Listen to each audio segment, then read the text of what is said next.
कार्य विकल्प से पूर्व सूत्र कर रहा था, उसी कार्य को यह सूत्र नित्य कर रहा है इंद्र शब्द के परे रहते। जिसका अर्थ आप लोगों ने कहा वो शब्द को अवंग आदेश होता है इंद्र शब्द के परे रहते। जैसे गोधन इंद्र, को अवंग आदेश हो गया, अनेक काल से सर्वस्व प्राप्त रहा, उसको रोक करके गिच्छ की सहायता से अंत्य ओकार के स्थान पर होकर गवेंद्र रूप की सिद्धि हो गई। गवेंद्र माने वृषभ, गवामपति। तत्पश्चात सूत्र था दूरात धूते च, दूरात माने दूरावधिकात, भूते माने आह्वाने। दूर से यदि किसी का आह्वान करते हैं, आह्वान का मतलब संबोधन है, संबोधन उसी का किया जाता है जिसको अपनी तरफ आपको मोड़ना हो, उसका मुख अपनी तरफ करना हो। संबोधन माने अभिमुखीकरण। इस प्रकार का कोई जो वाक्य रहता है, वह उस वाक्य की जो टी है, उस टी को प्लुत होता है विकल्प से। उस टी को विकल्प से क्या होता है? प्लुत होता है। प्लुत करने का फल क्या है? तो अग्रिम सूत्र है प्लुत प्रगृह्य अच नित्यम। अर्थात प्लुत संज्ञक और प्रगृह्य संज्ञक से यदि अच वर्ण पर में रहेगा तो वहां पर प्रकृति भाव हो जाएगा, अर्थात कोई भी विकार नहीं होगा। जैसे आगच्छ कृष्ण अत्र गौचरिते, तो आगच्छ कृष्ण जो वाक्य है ये दूरावधिक संबोधन विषयक वाक्य है, क्योंकि कृष्ण ये शब्द संबोधन में बनता है। हे कृष्ण, आगच्छ कृष्ण ये जो वाक्य है ये दूरावधिक संबोधन विषयक वाक्य है, अर्थात इसमें संबोधन किया जा रहा है। अतः इस वाक्य की जो टी है माने अचों के मध्य में जो अंतिमच कृष्ण में णकार उत्तरवर्ती अकार, उसको हो गया प्लुत। और प्लुत संज्ञक आकार से उत्तर जब अत्तर का आकार मिला तो उसको हो गया प्रकृति भाव। यदि प्रकृति भाव नहीं होता तो सवर्ण दीर्घ हो जाता, तो कृष्णात्र प्रयोग बनता। तो कृष्णात्र भी बनता है, लेकिन कृष्ण अत्र ये भी प्रयोग बनता है। अतः द्वितीय प्रयोग बनाने के लिए, वाक्य प्रयोग बनाने के लिए यहाँ पर प्लुत संज्ञा करना, और प्लुत संज्ञा करने के बाद में यहाँ पर प्रकृति भाव करना तात्पर्य है। कोई पूछ रहे हैं नित्य ग्रहण क्यों किया गया है प्लुत प्रक्रिया नित्यम में? यदि नित्य ग्रहण नहीं करेंगे तो विकल्प से होने लगेगा। बात समझे कि नहीं? गवेंद्र में एचो वयवायाव से कैसे बनेगा? अब एचो वयवायाव में बताया था, वहां पे जो अब शब्द है वो वांत है। जब वो वांत है और आगे ई रहेगा तो ई मिलेगा, तो गविंद्र क्या प्रयोग बनेगा? गविंद्र। यदि एचो वयवायाव सूत्र से अब आदेश आप करोगे तो गविंद्र प्रयोग बनेगा, गवेंद्र नहीं बनेगा। अतः गवेंद्र बन जाए, इसलिए यहाँ पर अवंग आदेश करना आवश्यक है। तो प्लुत का उदाहरण देने के बाद प्रगृह्य संज्ञा का उदाहरण भी देना है, क्योंकि प्रगृह्य संज्ञक से भी यदि अच उत्तर में रहता है तो प्रकृति भाव होता है। तो पहले प्रगृह्य संज्ञा करने वाला सूत्र कौन है? तो बताया ईदुदेत द्विवचनम प्रगृह्यम। ईदंत उदंत एदंत जो द्विवचन है, अर्थात ईदंत द्विवचन शब्द की, उदंत द्विवचन शब्द की और एदंत द्विवचन शब्द की प्रगृह्य संज्ञा होती है, उनका नाम प्रगृह्य होता है। जैसे हरि एतौ, हरि में मत किम, यहाँ मात किम बताएंगे भाई, मात किम। ईदुदेत द्विवचन में देखिए हरि एतौ इत्यादि में, हरि में जो हरि शब्द है वो ईदंत द्विवचन है, द्विवचन है, क्योंकि हरि ही हरि हरयः इस प्रकार रूप चलते हैं उसके, और ईकार दीर्घ ईकार इसके अंत में, इसलिए ये हो गया ईदंत द्विवचन शब्द। इसकी हो गई प्रगृह्य संज्ञा। जब प्रगृह्य संज्ञा हो गई तो प्रगृह्य संज्ञक से जब अच उत्तर में मिला एतौ का एकार तो हो गया प्रकृति भाव। प्रकृति भाव हो गया तो संधि कार्य नहीं हुए, ऐसे ही रह गया हरि हेतु। यदि नहीं होता प्रकृति भाव, अर्थात प्रकृति संज्ञा नहीं होती तो प्रकृति भाव नहीं होता, और प्रकृति भाव नहीं होता तो संधि कार्य यण होता, हरि हेतु ऐसा प्रयोग बनता है। वैसे ही विष्णु इमौ, यहाँ पर भी उदंत द्विवचन है, विष्णु विष्णु विष्णवः, तो यहाँ पे उदंत द्विवचन की प्रगृह्य संज्ञा हो गई, प्रकृति भाव हो गया, बन गया विष्णु इमौ। गंगे अमु में भी हो गया, एदंत द्विवचन शब्द है, गंगा गंगे गंगा, तो गंगे एदंत द्विवचन मान करके प्रगृह्य और प्रकृति भाव, तो आपका जो अन्य कार्य है संधि संबंधी जो कार्य है वो नहीं हुए, इसलिए बन गया प्रयोग गंगे अमु। आगे सूत्र है अधसोमात। अधसोमात में वृत्ति लिखा अस्मात् परौ ईदूतौ, बात समझे कि नहीं? अब इसमें ईदूतौ कहां से आया? तो कहेंगे कि पूर्व सूत्र से अनुवृत्ति आई, ईदुदेत द्विवचनम से। बोले यदि ईदुदेत द्विवचनम से अनुवृत्ति आएगी तो ईत ऊत एत तीनों की आएगी, क्योंकि एक योग निर्दिष्टा नाम सहवा प्रवृत्ति स वा निवृत्ति, ऐसा नियम है। अतः यहाँ पर तीनों आने चाहिए। तब कहा यदि तीनों को आप लाओगे और इस सूत्र का जब अर्थ करने लगोगे, इस सूत्र का अर्थ क्या करते हैं भाई, वो अदसह मात, अदसह माने अदस शब्द संबंधी मकार से उत्तर, अदस शब्द संबंधी मकार से उत्तर। अब जो अनवृत्त है ईत ऊत एत, उसमें अन्वय होगा, अर्थात अदस शब्द संबंधी मकार से उत्तर ई, अदस शब्द संबंधी उकार मकार से उत्तर उ, और अदस शब्द संबंधी मकार से उत्तर ए यदि रहे तो वहां पर प्रकृति संज्ञा होगी, अव्यवहित होना चाहिए। तो अदस शब्द संबंधी मकार से अव्यवहित उत्तर ईत और ऊत तो मिलते हैं, लेकिन एत नहीं मिलता है। लक्ष्य ऐसा है ही नहीं, कोई दुनिया में ऐसा लक्ष्य नहीं है जहां पर अदस शब्द संबंधी मकार से उत्तर ए मिले, ई और ऊ मिलेंगे अव्यवहित उत्तर। इसीलिए मात रख देने से निश्चित हो गया कि मकार से अव्यवहित उत्तर कभी यदि ए नहीं मिलने वाला है तो उसकी अनुवृत्ति लाके क्या करेंगे, अर्थात जिसका कोई काम ही नहीं है उसको बुलाने से क्या फायदा। इसीलिए मात ग्रहण सामर्थ्यात ए की अनुवृत्ति नहीं आती है, केवल ई और ऊ की अनुवृत्ति आती है। इसलिए अर्थ हो जाता है अदस शब्द संबंधी मकार से उत्तर ई और अदस शब्द संबंधी मकार से उत्तर यदि ऊ रहे तो उनकी क्या होगी, प्रगरीय संज्ञा होगी, जिसके कि दोनों फल दे दिए। जैसे अमी ईसा, अमी में ये अमी शब्द जो बनता है अदस शब्द से बनता है, इसमें मकार भी है, अतः अदस शब्द संबंधी मकार से अव्यवहित उत्तर है ई, इसलिए यहाँ हो गई प्रकृति संज्ञा। प्रकृति संज्ञा होने से प्रकृति भाव हो गया तो सवर्ण दीर्घ नहीं हुआ, बन गया अमी ईशा। वैसे ही अमू आसाते, अमू आसाते, यहाँ पर भी अदस शब्द संबंधी मकार है, क्योंकि अमू जो है अदस शब्द का रूप है। असौ अमी असौ अमू अमी, इस प्रकार उसके रूप चलते, इसीलिए अदस शब्द संबंधी मकार से उत्तर ऊ है, प्रकृति संज्ञा हो गई, प्रकृति भाव हो गया, बन गया अमू आसाते। अब का यदि मात नहीं रखते, यदि सूत्र में अदसो मात में मात शब्द नहीं रखते, केवल कहते अदसः, तो जैसे ईत और ऊत की अनुवृत्ति आई है वैसे ही ईत की भी अनुवृत्ति आती।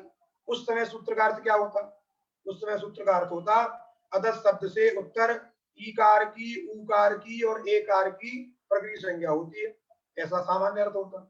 जब सामान्य अर्थ होता तो अम के अत्र, यहाँ पर भी अदस शब्द संबंधी एकार मिल जाएगा, अदस शब्द संबंधी एकार मिलेगा क्योंकि तद घटक है वो, इसलिए वहां पर भी क्या हो जाएगी, एक ही प्रकृति संज्ञा हो जाएगी, प्रकृति संज्ञा हो जाएगी तो प्रकृति भाव हो जाएगा। तो अमुकेत्र ये जो रूप है वो नहीं बनेगा, अलग अमुके अत्र ऐसा रूप बनेगा, अर्थात अनिष्ट प्रयोग न बने, इसलिए मात रख दिया। तो मात रख देने से ए नहीं आएगा, क्योंकि मात का तात्पर्य है म से अव्यवहित उत्तर, म से अव्यवहित उत्तर।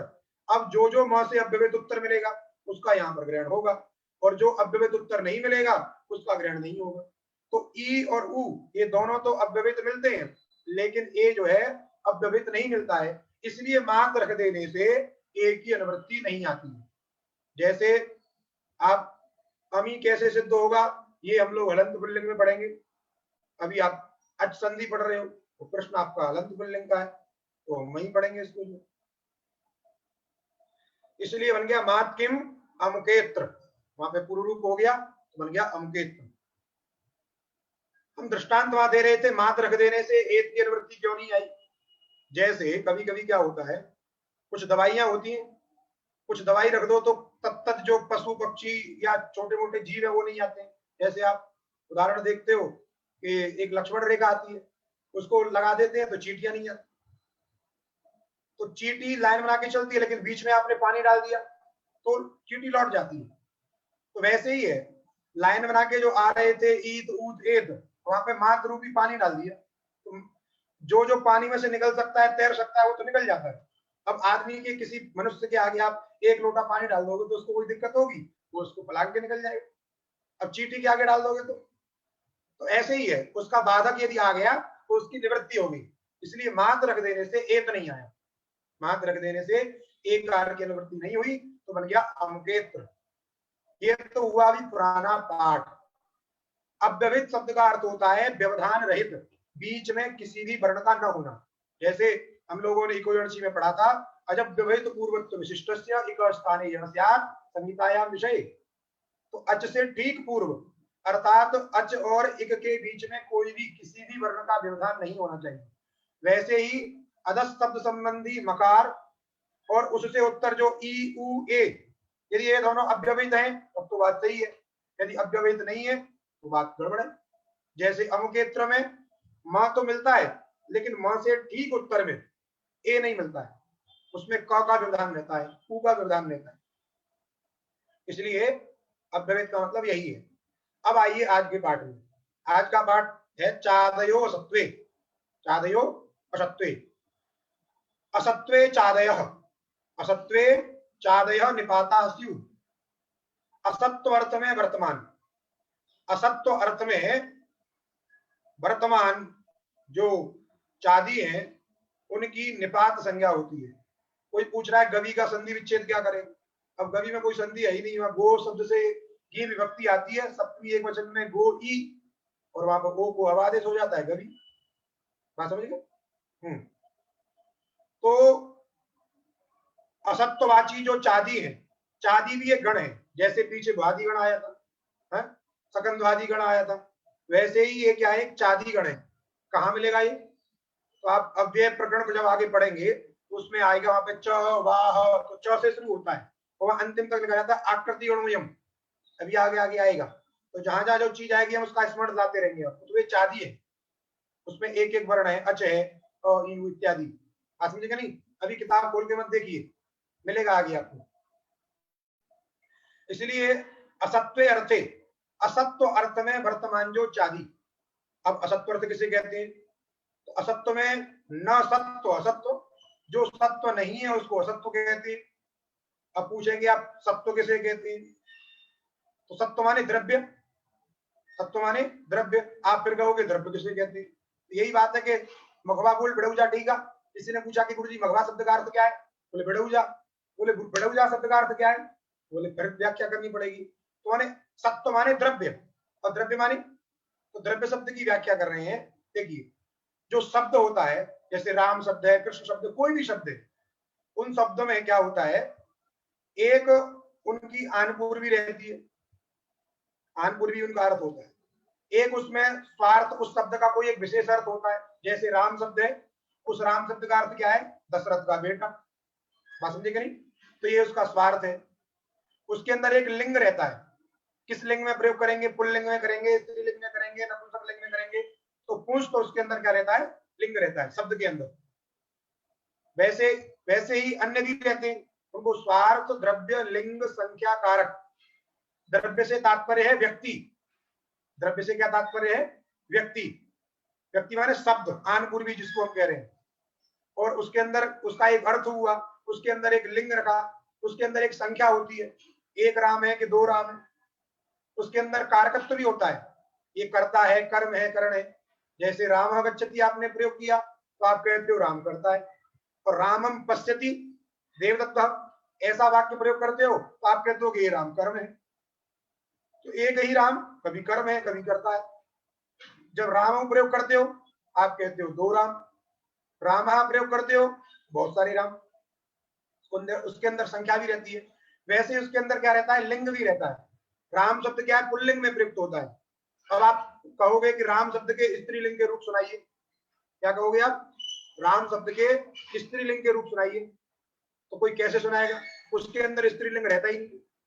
कोई कहे गंगा शब्द के पुल्लिंग के रूप सुनाइए, तो गंगा शब्द में पुल्लिंग पुंस तो है ही नहीं, तो कैसे आप उसके रूप सुनाएंगे? तो शब्दों का एक स्वभाव होता है। जैसे लोक में जो पुरुष स्त्री है उनका जो कार्य वो लोग कर सकते हैं, वो काम दूसरे नहीं कर सकते। अपनी अपनी एक जो प्रकृति है, अपना अपना जो स्वभाव है, भिन्न भिन्न। वैसे ही शब्दों का स्वभाव है, कुछ किन्हीं में पुंस तो रहता है, किन्हीं में स्त्रीत्व रहता है, और किन्हीं में जो नपुंसकत्व रहता है। किन्हीं में कुछ दो दो रहते हैं, कोई नपुंसकत्व भी रहता है, किसी में जो है पुंस भी रहता है।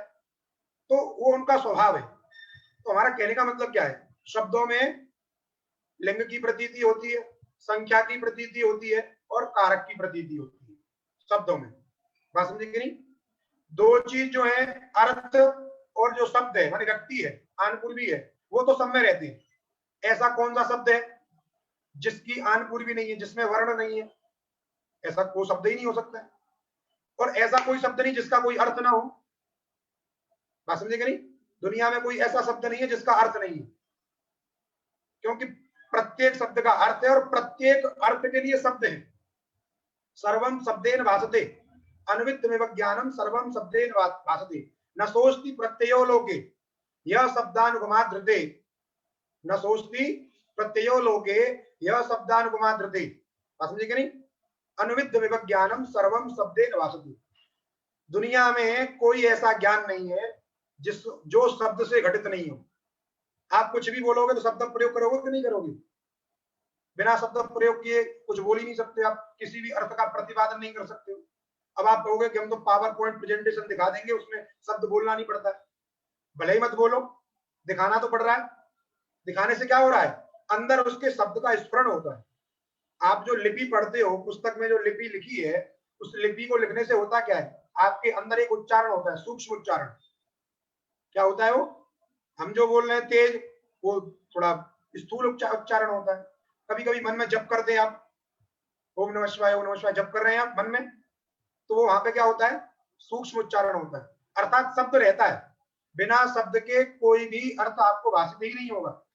इसलिए अन्वितमेव ज्ञानम, जितना भी ज्ञान है वो शब्द से अनुस्यूत है। जैसे माला में रहने वाला प्रत्येक मोती, माला में रहने वाला प्रत्येक मोती सूत्र से अनुस्यूत रहता है, अर्थात प्रत्येक मोती के अंदर जो धागा है वो अंदर प्रविष्ट है। वैसे ही जितने भी ज्ञान है, जितने भी अर्थ हैं, उन सब में जो शब्द है वो प्रविष्ट रहता है। बात समझे कि नहीं? तो शब्द में दो चीज है, उसकी आन पूर्वी जिसको हम शब्द से कह रहे हैं, और उसका जो अर्थ है, ये तो रहते हैं, लेकिन किन्हीं किन्हीं में इससे अधिक भी रहते हैं।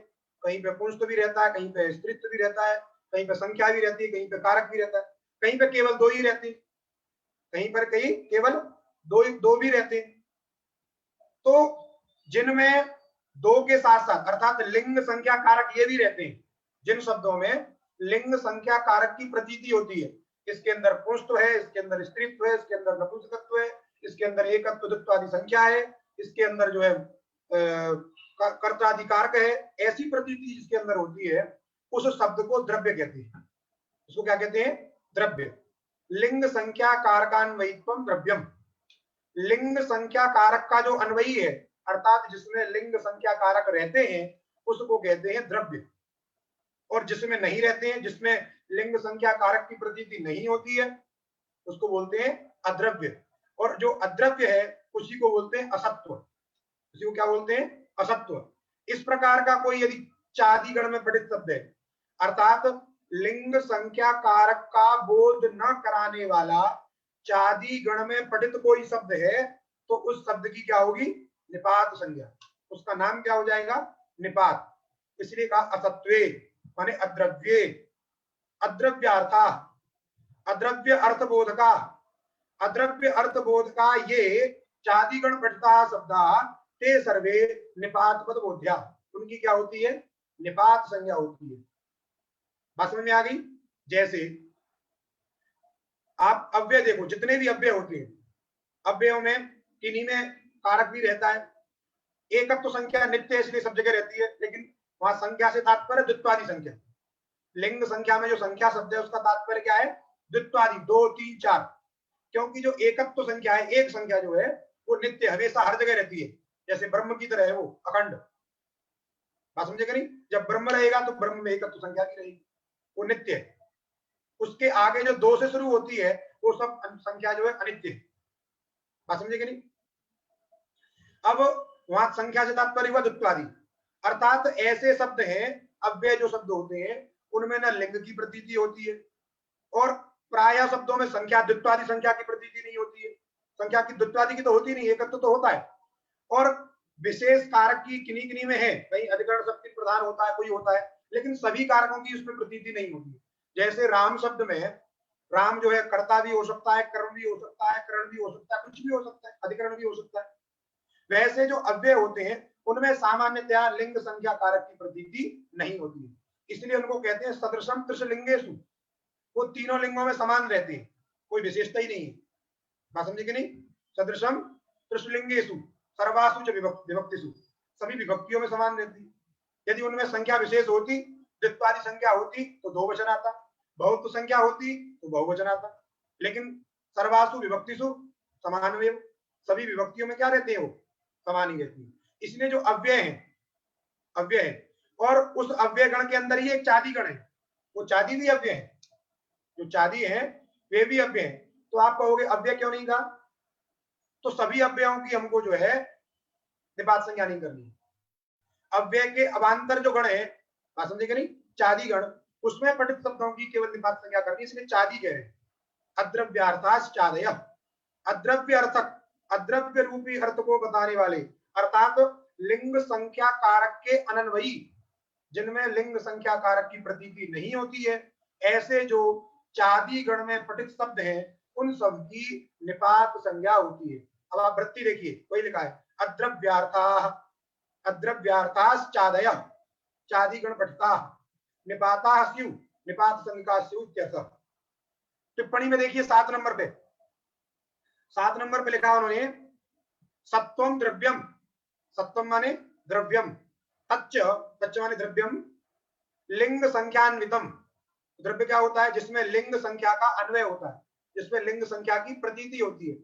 बात समझे कि नहीं, इन्होंने कारक को छोड़ दिया है, कारक भी कह दिया, बात समझे कि नहीं, लिंग संख्यान्वितम, और जिनमें लिंग संख्यान्वित नहीं होते हैं उन्हीं को हम क्या कहते हैं, अद्रव्य माने असत्व कहते हैं। बात समझ में आ गई। दूसरा सूत्र है प्रादय, एतेपि तथा, एतेपि तथा माने निपात संज्ञा, यथा चादय निपात संज्ञा तथा एते प्रादय, प्रा इत शब्दात् आरभ्य अंतिम पर्यंतम परा परा अपसम अनुभव परि उप एते प्रादय उप पर्यंता द्वाविंशति, इनकी भी क्या होती है, निपात संज्ञा होती है। देखिए प्रादि उनका नाम है, उनकी आन पूर्वी को लेकर के प्रादि शब्द व्यवहार होता है, लेकिन वे निपात भी होते हैं। क्या होते हैं वे, निपात भी होते हैं। और यदि वे क्रिया के संबंध में आ जाएं तो उनका नाम उपसर्ग भी हो जाता है, उपसर्गा क्रिया योगी। जैसे एक ही व्यक्ति, जैसे आप जब अपने माता पिता के समीप में रहते हो तो आप में पुत्री पुत्रत्व व्यवहार होने लगता है, आप गुरु के समीप में रहते हो तो आपके अंदर शिष्यत्व व्यवहार होने लगता है, आप शिष्य के समीप में रहते हो आपके अंदर गुरुत्व व्यवहार होने लगता है। तो व्यक्ति एक ही है, लेकिन संबंधी के भेद से, संबंधी के भेद से संबंध बदल जाती है। वैसे यहाँ भी नाम बदल जाता है उनका, गंगा गए तो गंगादास और जमुना गए तो जमुनादास, बात समझे कि नहीं। इसलिए प्रादय एतेपि तथा यथा चादय चादय निपात संज्ञा भवन्ति तथैव प्रादयोपि निपात संज्ञा भवन्ति, जैसे चादियों की निपात संज्ञा है वैसे ही प्रादियों की भी निपात संज्ञा होती है। निपात नाम है, कोई इसका अर्थ नहीं है, विशेष अर्थ नहीं है, बस इसी का नाम निपात है। जैसे टी घू इत्यादि सब नाम है, वैसे निपात भी नाम है। इसका फल क्या है, निपात संज्ञा करने का फल क्या है, आगे फल बताने के लिए सूत्र है निपात एकाजनांग, निपात एकाजनांग, एकाज अनांग निपात किम भवति निपातः, समझे कि नहीं, एकाज निपातः अनांग भवति किम प्रगृह्यम, इसमें प्रगृह की निवृत्ति है। देखिए पहले हम पीछे से शुरुआत करेंगे अनांग से। आंग माने आ और अनांग माने आ से भिन्न, आंग से भिन्न। न आंग इति अनांग, न आंग इति अनांग। आंग शब्द पढ़ा था आपने, आंग जो उपसर्ग जो प्रादि शब्द में पढ़ा था, वी आंग, वही आंग यहाँ पे। वो जो आंग नहीं है उसको कहेंगे अनांग, माने आंग भिन्न, आंग भिन्न। फिर दूसरा शब्द है एकाच, एकाच शब्द का अर्थ है एकश्चासौ अच, जो एक है वही अच है और जो अच है वही एक है, ऐसा नहीं एक अच यस्मिन, ऐसा बहुब्री समास नहीं करना है। यदि आप कहोगे एक अच यस्मिन, एक है अच जिसमें, तो कोई समुदाय ले लिया जाएगा। क्या ले लिया जाएगा, समुदाय कोई, जैसे सुप ले लिया जाएगा, सुप, सुप शब्द ले लिया हमने, सुप में एक अच है, वह हल है, स हल, हल वर्ण है, केवल सु एक अच है।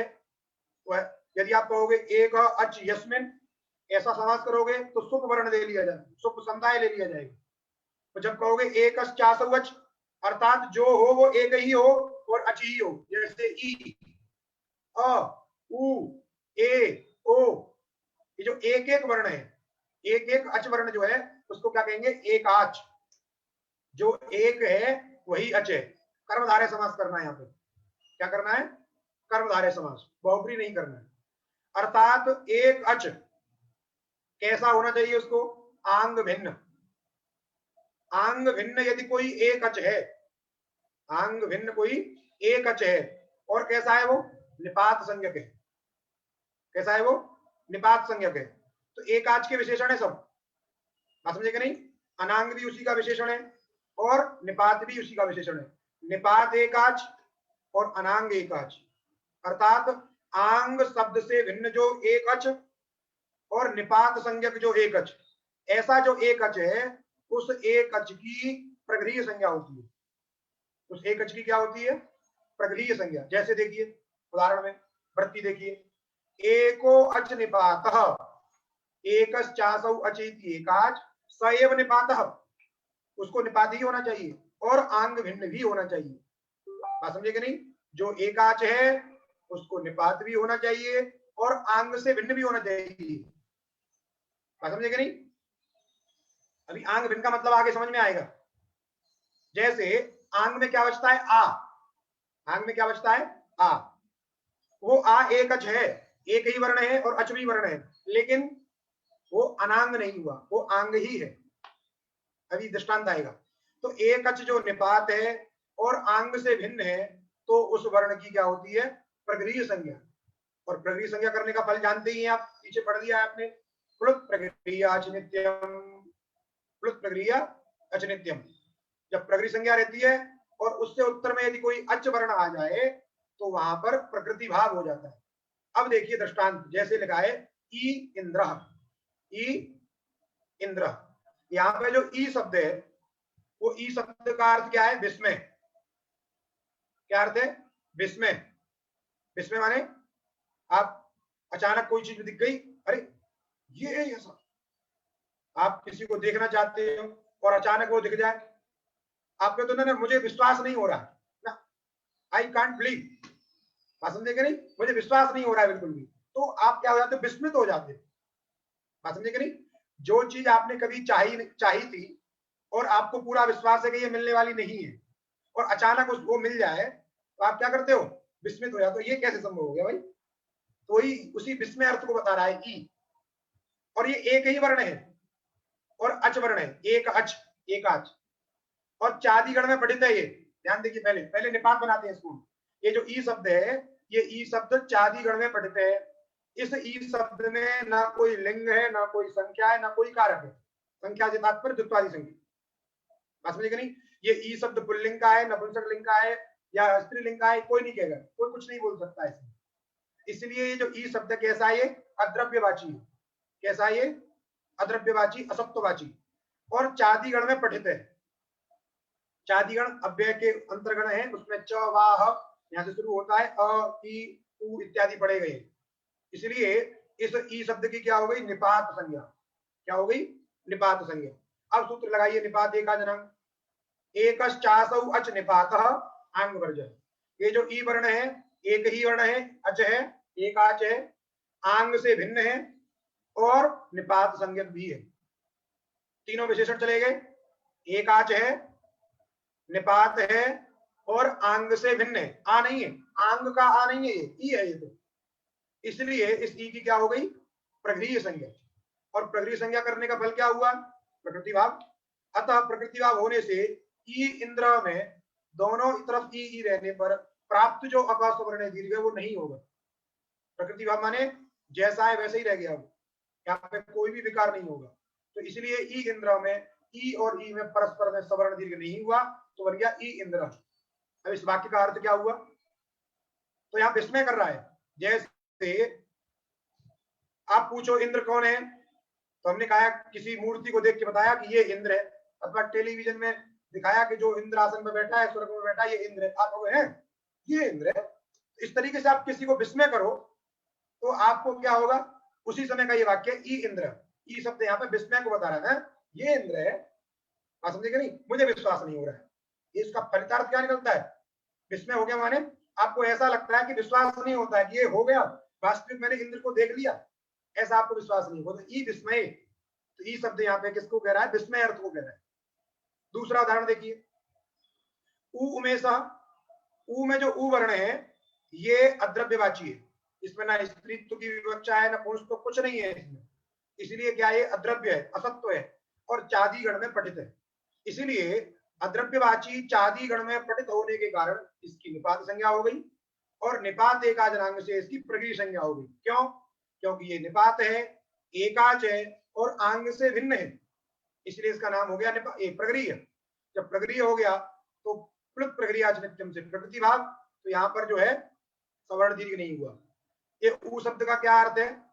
तर्क, ऊ वितर्के। आप तर्क करते हो ना, ऐसा नहीं हो सकता है। बात समझे कि नहीं? कहोगे मनुष्य किसे कहते हैं? तो जिसके दो पैर हों, जिसके दो हाथ हों, उसको मनुष्य कहते हैं। बात समझे कि नहीं? आप कहोगे कि बंदर जब दो पैर दो हाथ पे चलने लग जाए, पैरों पे तो दो ऊपर कर ले, तो उसको भी आप मनुष्य कहोगे। पर उसमें आप तर्क करते हो, उसको बंदर ही कहेंगे, उसको मनुष्य नहीं कहेंगे आप। तो इस प्रकार के जो तर्क वितर्क करते हो, वो जो तर्क शब्द है वो ऊ शब्द का अर्थ है। समझे कि नहीं? किसी ने कहा उमेश, ऊ उमेश, समझे कि नहीं? तो उमेश विषय क्या है? वहां पे तर्क है। उमेश विषय क्या है? तर्क दे रहे हो आप जो है, ऊ उमेश। तो ऊ शब्द किस अर्थ में यहाँ पे? वितर्के। उमेश माने महादेव, भगवान शंकर, ऊ उमेश। तो ये तो वाक्य जोड़ तोड़ के बनाए गए हैं, इन वाक्य को बनाया जाया है आपके उदाहरण के लिए। यहाँ पे एक अच की जो है निपात संज्ञा करने के बाद प्रगृह संज्ञा करके आपको फल दिखाना है, इसलिए जोड़ तोड़ के बनाया गया है। बात समझे कि नहीं? आपको जहां भी इस तरीके के मिलेंगे जो वास्तविक प्रयोग कुछ है, वेद में आते हैं और अन्य अन्य जो शास्त्र में कहीं प्रयोग में है, तो उनको सिद्धि के लिए आप ये समझिए, ये बात देखा जाना। अब आपसे पूछा जाएगा कि आंग जो आपने कहा है, ये आंग का मतलब क्या है? देखिए, आंग से बोध तो होता है आ का, आंग से किसका बोध होता है? आ वर्ण का, आ। लेकिन वो जो आ है वो कई प्रकार का है, उसके अर्थ कई हैं। एक शुद्ध आ है, एक आंग वाला आ है। आंग वाला आ का मतलब क्या हुआ? आंग शब्द में ग की संज्ञा होने के बाद जो आया उसको बोलते हैं आंग वाला आ। एक होता है शुद्ध आ, एक शुद्ध आ, दूसरा आंग वाला। आंग वाले को ही बोलते हैं गित आ, उसको क्या बोलते हैं? गित आ, क्योंकि उसमें ग वर्ण की इत संज्ञा हो जाती है, इसलिए उसको बोलते हैं गित आ। तो दो तरीके का आ हो गया, एक शुद्ध आ, एक गित आ। अब लिखा रहता है जो वाक्यों में, प्रयोगों में, उदाहरणों में जो लिखा रहता है केवल आ लिखा रहता है। अब उसको कैसे जानेंगे ये आ आंग वाला है कि अनांग वाला है? अनांग माने आंग से भिन्न वाला है, शुद्ध है। बात समझ आई? प्रयोग में, वाक्य में, प्रयोग में, वाक्य में लिखा रहता है केवल आ। अब आपको समझना है कि ये आ आंग वाला है कि शुद्ध वाला है। उसको कैसे समझेंगे? तो पहले हम कुछ चीजें जाने, कौन से अर्थ में आंग शब्द का प्रयोग होता है और कौन से अर्थ में शुद्ध आ शब्द का प्रयोग होता है। बात समझे कि नहीं? कोई पूछ रहे हैं ई इंद्र इत्यादि जो निपात संज्ञा करने वाले हैं, इनका प्रयोग हम कैसे करेंगे? देखिए, कर दिया उन्होंने प्रयोग, आप भी कर दीजिए कहीं। कौमदीकार ने प्रयोग किया ई इंद्र, आप भी जोड़ दीजिए कहीं। बात समझे कि नहीं? जहां मिल जाए आपको वहां पे लगा दीजिए। समझ में आ गया? अब हमको समझना है कहाँ का आ आंग वाला है, किस अर्थ में आंग शब्द का आ प्रयुक्त होता है और किस अर्थ में शुद्ध आ का प्रयोग होता है। तो इसके लिए एक श्लोक है आपकी, देखिए आगे वाले पेज पे लिखा है, 1 नंबर टिप्पणी में एक श्लोक लिखा है, ईसदर्थे क्रिया योगे मर्यादा विविधौ च एतम आतम गितम विद्या वाक्य स्वर्णयोरगित। ऐसा एक श्लोक लिखा है, ये भाष्य का श्लोक है। किसका श्लोक है ये? भाष्य का। अर्थ बताया वहां पे, देखिए ध्यान से देखिए। दो प्रकार का आ है, एक आंग वाला आ, एक शुद्ध आ। शुद्ध आ का नाम है अनांग। शुद्ध आ को क्या बोलते हैं? अनांग, न आंग इति अनांग। अब किस किस अर्थ में आंग होता है और किस किस अर्थ में अनांग होता है, इसको देखिए। ईसद अर्थे, ईसद शब्द का अर्थ होता है थोड़ा, अल्प, स्वल्प। समझे कि नहीं? ईसद माने थोड़ा, अल्प, ईसद अर्थे, अर्थात ईसद अर्थ में जो आ प्रयुक्त होगा। और क्रिया योगे, क्रिया माने क्रिया के साथ जो उच्चरित होता है आ, क्रिया माने धातु जो पढ़े थे आप, क्रिया के साथ में उच्चारित होने वाला जो आ और मर्यादा अर्थ में प्रयुक्त होने वाला जो आ और अविविधि अर्थ में प्रयुक्त होने वाला जो आ है वो आ कैसा होता है? गित माने आंग वाला आ होता है। कैसा होता है वो? आंग वाला। चार अर्थ हो गए, ई सदर्थ, क्रियायोग, मर्यादा और अभिविधि। अभी अर्थ बताएंगे इनका। इन चार अर्थ में आंग के आ का प्रयोग होता है, अर्थात गित आ का प्रयोग होता है। बात समझे कि नहीं? इसलिए कहा ई सदर्थे क्रियायोगे मर्यादा अभिविधौ च यह एतम आतम गितम विद्यात्। यह आंग स आंग गितम विद्यात् जानीयात्। विद्यात् माने जानीयात्। और वाक्य स्मरणयो अंगित, वाक्य अर्थ में और स्मरण अर्थ में, वाक्य अर्थ में और स्मरण अर्थ में प्रयुक्त होने वाला जो आ है वो कैसा है? अंगित अर्थात अनांग। उसमें नकार की संज्ञा नहीं है, वो शुद्ध आ है वाक्य और स्मरण अर्थ में। आप समझे कि नहीं? तो हमने दो अर्थ आपको पहले बता दिए थे।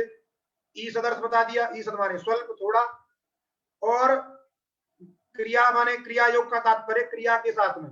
जैसे आंग जहां उपसर्ग होता है ना, बोलते हो क्रिया के योग में उस आ की उपसर्ग संज्ञा होती है। तो जब आंग रहेगा तभी तो उसकी उपसर्ग संज्ञा होगी, क्योंकि प्रादियों में आंग शब्द का पाठ है, आ शब्द का पाठ नहीं है। प्रादियों में किसका पाठ है? आंग का। इसलिए आंग में बचता आ ही है। तो जब क्रिया के साथ साथ जहां आ शब्द का प्रयोग होता है तो वह आ क्या होता है? आंग वाला आ होता है। कैसा होता है वो? आंग वाला आ। इसीलिए क्रिया योगे। तीसरा अर्थ था मर्यादा। मर्यादा किसे कहते हैं और अभिविधि क्या कहते हैं? दोनों थोड़ा अंतर है बस। एक दिन हम बता रहे थे, आपको याद हो तो देखिए मर्यादा क्या है। जैसे सबसे बढ़िया उदाहरण आपको ये मिलेगा, रोड पे आप जाते हो, रोड के ऊपर दुकान लगा लेते हैं। बात समझे कि नहीं? रोड है 10 फीट का, उसको 5 फीट का छोड़ते हैं और उसमें क्या करते हैं? बाइक लगाते हैं आगे आगे, तो 2 फीट का रोड बनारस में बचता है। तो यहाँ पे क्या है? इसको अब मर्यादा से क्या लेना देना है? तो देखिए 10 फीट का जो रोड है, 10 फीट के रोड के इधर इधर अंदर अंदर यदि वो अपनी दुकान लगाए तब तो वो अपनी मर्यादा में। और जैसे ही उसने रोड पे एक भी तिनका रख दिया तो वो क्या हो गया? अभिविधि। अर्थ समझ लीजिए, पहले प्रयोग कैसे होगा अभी बताएंगे। बात समझे कि नहीं? मर्यादा तेन बिना, जो अवधि है, जो लाइन ऑफ कंट्रोल है, जैसे आजकल चीन और भारत का चल रहा है एलएसी पर जो है, जब वो यदि इधर से आगे आ जाते हैं तो सीमा का अतिक्रमण कर दिया। आजकल भारत वाले अतिक्रमण कर गए, अच्छी बात है, कर जाना चाहिए। बात समझे कि नहीं? तो आप अपनी सीमा से जब आगे चले गए तो वही अभिवृद्धि हो जाता है, और सीमा से पहले, सीमा के अंदर है तो आप मर्यादा में। जैसे मर्यादा शब्द का बहुत प्रयोग होता है। आपके घर में कोई मेहमान आया तो पहले प्राचीन परंपरा क्या थी कि मेहमान को जब विदाई करते थे, छोड़ने जाते थे, जब वो वापस जाता था तो वहां तक उसके साथ साथ जाते थे जहां तक कोई जलाशय वगैरह हो। बात समझे कि नहीं? ऐसा पहले नियम था। शास्त्र में नियम तो अब भी है, लेकिन कोई जाता नहीं। अब अपनी गाड़ी से आते हैं, पुर से निकल जाते हैं, कोई नहीं जाता पैदल पैदल। तो गाँव में क्या होता था? गाँव के बाहर तालाब जलाशय वगैरह होते थे, तो जो मेहमान होता था, जो भी अतिथि होता था, उसको तालाब तक छोड़ने जाते थे। तो नियम क्या था कि तालाब के पहले पहले तक छोड़ देना, तालाब को क्रॉस नहीं करना। तो तालाब के पहले पहले तक गए तो उसकी आती मर्यादा थी। शास्त्र की मर्यादा है तालाब तक छोड़ना है, अर्थात तालाब को पार नहीं करना है। तो तालाब के पहले पहले तक गए तब तो मर्यादा में है आप, और आपने तालाब छोड़ के और आगे चले गए तो आप क्या करेंगे? अभिविधि, अतिक्रमण। तो तेन बिना, तालाबम बिना, तड़ागम बिना जो कार्य है वो मर्यादा में कार्य है, और तड़ाग को आपने अतिक्रमण कर लिया, वह कार्य आपका अभिविधि है। जैसे रोड का हमने उदाहरण दिया, जो निश्चित अवधि है, आपकी निश्चित सीमा है, वहां तक अपने आपने दुकान लगाई तो मर्यादा है। वहां से आप आगे बढ़ गए, रोड को घेर लिया पूरा, तो अभिविधि होगी। इसलिए तेन बिना अर्थात जो अवधि है, जो नियम है, जो एक लाइन बनाई है, अथवा जो भी हमने एक निश्चित की है कि ये अवधि है, या जिस रूप में निश्चित की है, वहां तक यदि आप रहते हो, उसके अंदर अंदर तक रहते हो, तब वो मर्यादा कहलाती है।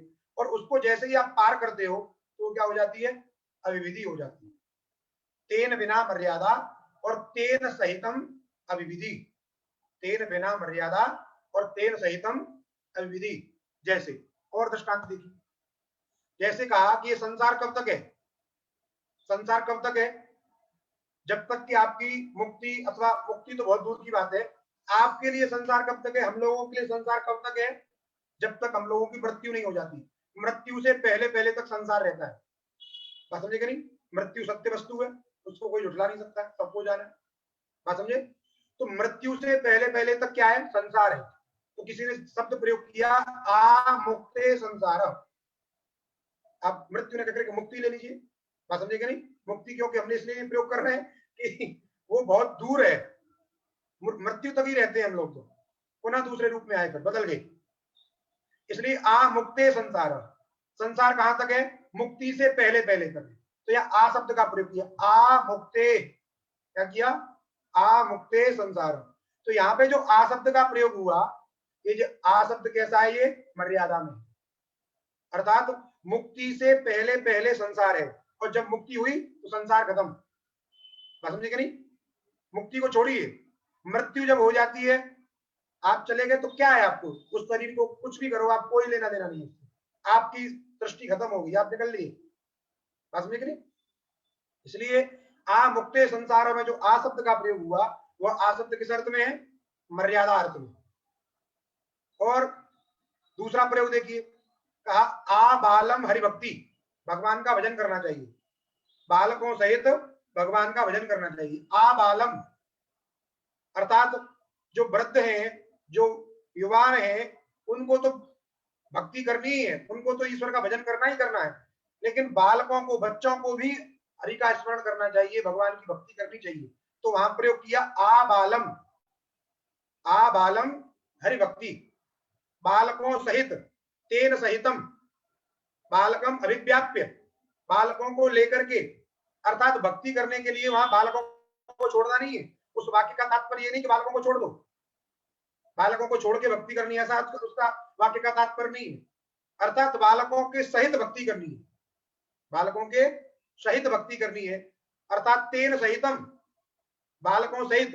इसलिए यहाँ पर जो आ शब्द का प्रयोग हुआ, ये आ शब्द किस अर्थ में है, अभिविधि, उनको लेना है। बात समझे कि नहीं, जब अवधि को छोड़ दिया जाता है, अवधि से पहले पहले तक हम रहते हैं तो मर्यादा कहलाती है, और अवधि को ले लिया जाता है, यदि वही तात्पर्य हो जाए आपका, यदि जैसे आजकल कोरोना के समय में आ बालम बहिर्गमनम, क्या शब्द प्रयोग किया हमने, आ बालम बहिर्गमनम, बाहर जाना है, लेकिन बालकों को छोड़ करके, बालकों को लेकर के नहीं जाना, तो वहां पे जो आ शब्द रहेगा वो आपका मर्यादा में हो जाए। बात समझिए नहीं, और वही कर दिया आ बालम मंदिर मंदिरम मंदिर गमनम, ऐसा अभिप्राय कर दिया आपने, वाक्य तो कोई बना सकते हैं। तो वहां उसका तात्पर्य क्या होगा कि बालकों के सहित मंदिर जाना। तो अपनी विवक्षा के अधीन है, आप किस रूप में इस वाक्य का तात्पर्य बताना चाह रहे हैं। यदि उस अवधि को साथ ले रहे हैं तो वह अविधि है, और उस अवधि को छोड़ दे रहे हैं तो वो मर्यादा है। इसलिए आ शब्द का जो अंग है उसका अर्थ मर्यादा भी है और अविधि है। इस प्रकार चार अर्थों में प्रयुक्त होने वाला जो आ शब्द है, ईसद अर्थ में, क्रिया योग में, मर्यादा अर्थ में और अविधि अर्थ में प्रयुक्त होने वाला जो आ शब्द है, वह आ शब्द आंग वाला आ कहलाता है, उसको आंग कहते हैं, गित आ, क्या कहते हैं उसको, गित आ। और इससे अतिरिक्त जो दो अर्थ हैं, वाक्य और स्मरण, वाक्य आप समझते ही हो, वाक्य प्रयोग करना सुप्तिगंतम पदम, बात समझेगा नहीं, और उन पदों का जो समुदाय है उसको वाक्य कहते हैं। जैसे वाक्य के उदाहरण दिया, देगा आपको आए बात समझेगा नहीं। स्मरण माने तो वाक्य, वाक्य में और स्मरण में, स्मरण के लिए भी आपको क्या करना है, कोई ना कोई वाक्य का प्रयोग करना होगा। जैसे बताएंगे, यहाँ पे आ वाक्य का द्योतक है, किसी वाक्य का स्मरण, वाक्य का बोधन करा रहा है, यहाँ पे आ स्मरण का द्योतन करा रहा है, कैसे, तो उनके उदाहरण दे रहा है। देखिए आगे लिखा है पुस्तक में, देखें अपने, वाक्य स्मरणयो अंगित, ये बता दिया, उसी श्लोक का एक अंश लिख दिया है इसमें, क्योंकि सूत्र में था निपात एका जनांग अनांग, अनांग माने अंगित, अनांग माने अंगित। तो पूछा जाएगा कि अंगित कहाँ कहाँ रहता है, तो उसका उत्तर दिया वाक्य स्मरणयो, वाक्य में और स्मरण अर्थ में जो आ शब्द का प्रयोग होता है उसको अंगित कहते हैं। वो आ कैसा होता है, अंगित, इसलिए कहा वाक्य स्मरणयो अंगित। अब उदाहरण दे रहा है, जैसे प्रयोग किया आ एवं नु मन्यसे, आ एवं नु मन्यसे, इस वाक्य का मतलब क्या है पहले समझ लीजिए। अब तुम ऐसा मानते हो, इस वाक्य का क्या अर्थ है, आ एवं नु मन्यसे, अब ऐसा मानते हो, अब ऐसा मानते हो, इस वाक्य का अर्थ है। जब ये वाक्य कहा जा रहा है अब तुम ऐसा मानते हो, इससे क्या द्योतित हो रहा है कि पहले नहीं मानते थे, तभी तो कह रहे हैं अब तुम ऐसा मानते हो, बात समझेगा नहीं। जैसे अभी आप वाक्य प्रयोग करो, अब मुझे भूख लग रही है, इसका मतलब क्या है, पहले मुझे भूख नहीं लग रही थी। अब मुझे पढ़ना है, इसका मतलब पहले मुझे नहीं पढ़ना था। तो वैसे ही आ एवं नु मन्य से, अब तुम ऐसा मानते हो, इस शब्द प्रयोग से एक वाक्य का स्मरण हो रहा है, एक वाक्य का आपादन हो रहा है, आपके दिमाग में एक वाक्य और आ रहा है। क्या वाक्य था कोई, वहां पे पहले तुम नहीं मानते थे, ये वाक्य हो रहा है। तो जो आ शब्द है उस वाक्य का द्योतन करा रहा है, आ शब्द से उस वाक्य का स्मरण हो रहा है, इस वाक्य का द्योतन हो रहा है, इसलिए वाक्य अर्थ में प्रयुक्त है। अर्थात यहाँ पे एक और वाक्य था, पूर्वम त्वम न अमस्था, पूर्वम त्वम न अमस्था, पहले तुम नहीं मानते थे, आ एवं नु मन्य से, अब मानते हो। जैसे जब स्टार्टिंग में कोरोना शुरू हुआ तो कोई उसको खतरा नहीं मानता था, अब कहते हैं अब सब मानते हैं भाई खतरा है, आ एवं नु मन्य से, बात समझे कि नहीं। तो यही है, एक वाक्य, एक शब्द प्रयोग जो हमने किया उससे एक और वाक्य का स्मरण हो रहा है। तो ये यहाँ पे जो आ शब्द का प्रयोग हो रहा है उस वाक्य को ही द्योतित कर रहा है। देखिए आप 2 नंबर टिप्पणी में लिखा है, इदम वाक्यस्य उदाहरण अवश्यमेव त्वम एवं, अर्थात उक्त प्रकारेण मन्यसे, अवश्य ही तुम इस प्रकार से मानते हो, इति तदर्थ, ये इस वाक्य का अर्थ हुआ। बात समझे कि नहीं। अब यहाँ पे इन्होंने ये नहीं लिखा कि पूर्वम तुम न अमस्था इत्यादि वाक्य का बोधन नहीं कराया, लेकिन आपको यहाँ समझना है इस शब्द का उच्चारण कर देने से वहां आपको एक और दूसरे वाक्य का स्मरण हो रहा है। बात समझे कि नहीं। जब कोई काम के लिए कहा जा रहा है कि अभी करना है, इसका मतलब पहले नहीं करना था, तो पहले नहीं करना था इस वाक्य को द्योतित करने के लिए आ शब्द का प्रयोग यहाँ पे किया जाता है। इसलिए यह जो आ है ये वाक्य का, वाक्यार्थ में प्रयुक्त है, इस अर्थ में प्रयुक्त है, वाक्य अर्थ में। दूसरा है आ एवं किल तत्, ये स्मरण अर्थ में, यहाँ पे जो आ शब्द है ये स्मरण अर्थ में। जैसे आपको पहले कोई चीज दिखाई और फिर आप उसको भूल गए, कुछ कालांतर के बाद में आपसे प्रश्न पूछा गया कि ये कैसा है, कैसा होता है, आप कहोगे, आपने कुछ गलत उत्तर दे दिया, फिर आपको थोड़ा सा हिंट दिया क्या इसको ये कहते हैं, तो आप कहते हो हाँ हाँ हाँ हाँ इसी को ये कहते हैं, आ एवं किल तत्, हाँ ये वही है। जैसे किसी व्यक्ति को आपने देखा और उसको आप भूल गए, कालांतर में आपसे पूछा कि फलाना व्यक्ति यही है, आप कहते हो पता नहीं, लेकिन कहते हो हाँ कि उसके यहाँ पे एक निशान था, इसके भी यही निशान है, हाँ ये वही है, हाँ ये वही है। तो हाँ ये वही है, ये इसी शब्द का अर्थ है वाक्य का, आ एवं किल तत्, हाँ ये वही है, तत्सदृश ही है, वही है ये। बात समझे नहीं। तो आपको स्मरण आया किसी चीज का, आया ना, हाँ ये वही है। अभी पहले स्मरण नहीं था आपको, जब सामान्य बात पूछी जा रही थी वो कौन है पता नहीं, तो कहा कि उसके सिर पे एक निशान था, इसके भी सिर पे निशान है, हाँ ये वही है। तो जब शब्द का प्रयोग करते हो, आ एवं किल तत् वाक्य प्रयोग करते हो, तो वहां पे जो आ शब्द है वो स्मरण द्योतक है, ये बता रहा है इस वाक्य का प्रयोग करने से क्या प्रतीत हो रहा है, पहले आप उसका स्मरण नहीं कर रहे थे, उसका चीज का स्मरण नहीं था, आपको भूल गए थे, लेकिन अब जो वाक्य प्रयोग कर रहे हो आ एवं किल तत्, तो आपको स्मरण आ गया है इस चीज का। इसलिए यहाँ पे जो आ है वो स्मरण द्योतक है, तत्सदृश ये वयम, बात समझे कि नहीं, ये वही है। इसलिए यहाँ पे जो आ शब्द है वह स्मरण का द्योतक है, इसलिए यहाँ का जो आ है वो कैसा है, वो अंगित है, पीछे वाले जो उसमें आया था वो भी अंगित है। अब इन दोनों का अंगित होने से क्या हुआ, निपात एक जनांग।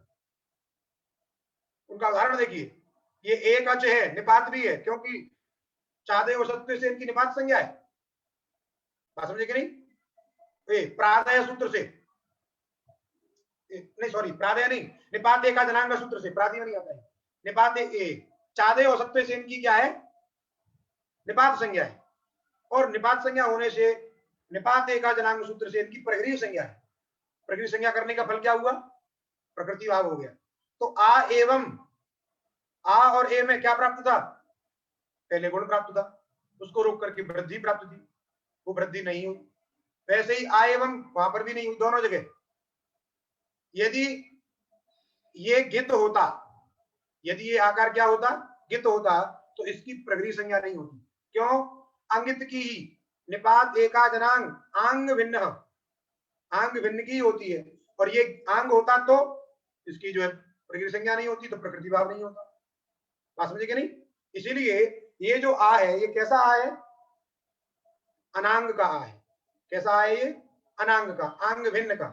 इसलिए आंग भिन्न होने के कारण इसकी प्रकृति संज्ञा है और प्रकृति भाव है, अतः प्रयोग बन गया प्रकृति भाव होकर के आ एवं मूमन्य से आ एवं किल तक।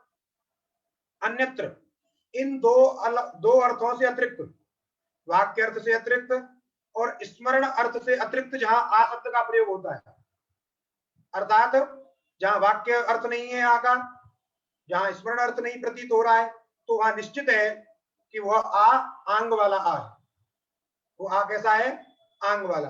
अन्यत्र गित, अन्यत्र जो आ होता है वो कैसा होता है, गित होता है। जैसे आ ईसद, या आ ईसद जो लिखा है वो बता रहा है आ बराबर ईसद, अर्थात आ शब्द का अर्थ है ईसद। आ का मीनिंग क्या है, ईसद। आ शब्द का क्या अर्थ है, ईसद। तो जो कार्य क्या है, ईसद उष्णम, ईसद उष्णम अर्थात आ उष्णम, और आ उष्णम में संधि होगी तो ओष्णम। तो यहां बता रहा है आ शब्द का अर्थ क्या है, ईसद। ईसद अर्थ में प्रयुक्त है, अल्प अर्थ में प्रयुक्त है। आ उष्णम जलम आने, किसी ने वाक्य प्रयोग किया आ उष्णम जलम आने, समझे कि नहीं? तो वहां आ का शब्द, आ शब्द का अर्थ क्या है, ईसद। जब ईसद अर्थ में आ शब्द रहता है तो वो कैसा होता है, गित। और जब गित होता है तो उसकी प्रकृति संज्ञा नहीं होती है, और जब प्रकृति संज्ञा नहीं होती है तो प्रकृति भाव नहीं होता है, और जब प्रकृति भाव नहीं होता है तो संधि रुकती नहीं है, संधि कार्य हो जाती है। तो आ उष्णम, आ धन उष्णम, इस स्थिति में संधि कार्य हो गया, तो आ और उ को यण हो गया, तो क्या बन गया, ओष्णम। क्या हो गया, ओष्णम। समझे कि नहीं? इसलिए यहाँ का जो आ है, ये आ कैसा है, गित आ है। कैसा है ये, गित आ। अतः यहाँ पर प्रकृति संज्ञा नहीं हुई, तो प्रयोग बन गया ओष्णम। प्रयोग कितना है हमारा, ओष्णम प्रयोग है। ये जो लिखा है आगे आ ईसद उष्णम, ये आपको बता रहा है आ बराबर ईसद, आ का अर्थ ईसद है, और आगे है उष्णम, अर्थात आ उष्णम। इसके स्थान पर क्या प्रयोग होगा, ओष्णम। ओष्णम जलम आने, अर्थात थोड़ा गर्म जल ले आओ। ओष्णम चायम आने, ओष्णम कॉफी माने, प्रयोग करिए आप, समझे कि नहीं? ओष्णम तेलम आने, घृतम आने, कुछ भी जोड़िए, थोड़ा गर्म जल लाइए, थोड़ा गर्म चाय लाइए, समझे कि नहीं? बन गया ओष्णम। वैसे ही सूत्र है ओथ, क्या सूत्र है, ओथ। कह रहा है ओदंत निपात की प्रगृह संज्ञा होती है, इसमें निपात की निवृत्ति आती है, उस निपात में ओत विशेषण होता है, तदंत विधि होती है, और अर्थ होता है ओदंत निपात। ओदंत निपात की क्या होती है, प्रगृह संज्ञा होती है। अब ओदंत निपात कैसे जानोगे भाई, निपात संज्ञा करने वाला सूत्र कौन है, दो सूत्र है, चादय वसत्वे और अथवा प्रादय। तो ऐसा कोई ओदंत शब्द है चादीगण में या प्रादियों में, तो प्रादियों में तो ओदंत नहीं है, लेकिन चादी में ओदंत है। इसका मतलब चादी में कोई ओदंत शब्द है जिसकी निपात संज्ञा होती है, और ऐसा जो ओदंत शब्द है उस ओदंत शब्द की क्या हो जाती है, प्रगृह संज्ञा। जैसे अहो ईसा, अहो भी विस्मय है, अहो, बात समझिए नहीं, विस्मय का भी बोधक है अहो। अहो धन्य भाग हमारी जो आप यहाँ पधारे, कहते हो ना, तो अहो तो वो अहो जो है चादिगण में पठित है, अद्रव्यवाची है अर्थात असत्ववाची है, इसलिए उसका नाम क्या है? निपात। और निपात होने के साथ साथ ये ओदंत है, इसलिए ओद सूत्र के द्वारा उस ओदंत निपात की क्या हो जाएगी? प्रगृह्य संज्ञा। और प्रगृह्य संज्ञा का क्या फल होता है? प्रकृति भाव। जब प्रकृति भाव हो गया तो अहो ईसा में ओ को क्या नहीं होगा? अवादेश। क्या नहीं होगा? अवादेश। एचो यवायाव। अब यहाँ अवंग इत्यादि का सोचना क्यों? वो शब्द नहीं है, समझे कि नहीं? इसलिए अहो ईसा में अवादेश नहीं हुआ, जैसी की तैसी स्थिति रह गई, बन गया अहो ईसा। इस प्रकार आपने आज बहुत बड़े प्रकरण को समझा और आज का पाठ यही समाप्त हो रहा है। समय हो गया, आज हमको पूरा करना था लेकिन 4 सूत्र रह गई, कल करेंगे। और कल दोपहर में आप लोगों को गूगल क्लास पे परीक्षा संबंधी मैटर मिल जाएगा। कल दें परसों दें?